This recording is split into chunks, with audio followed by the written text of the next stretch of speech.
Hey everyone, welcome back to the channel. If you've ever wanted to level up your Power BI dashboards by pulling in live data straight from an online project or service, today's tutorial is absolutely for you. I'm going to walk you step by step through how to import data into Power BI using an API. By the end of this video, you'll be able to connect your reports to nearly any web service and unlock real-time insights for your data analysis.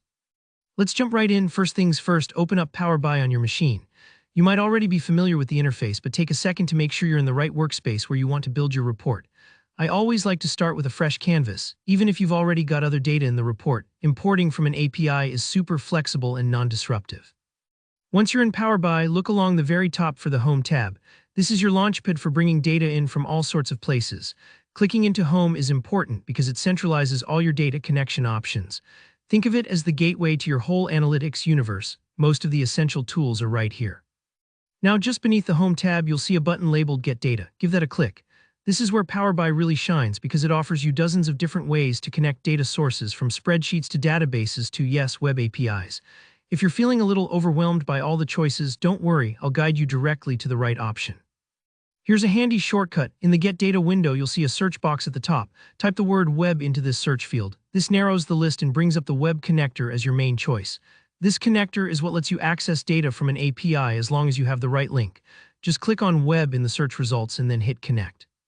When you do this, Power BI pops up a dialog box asking for a URL. This is where you'll paste the API link from your online project. The URL is basically a map for Power BI, telling it exactly where to fetch the information you need. If you haven't used an API before, think of it like accessing a restaurant menu online. You're telling Power BI, this is the address, go grab today's specials for me. If your API requires authentication or passes specific parameters, make sure your URL is complete with those details. Sometimes you might need to include a token or key. Just double-check with your data provider documentation if you're not sure.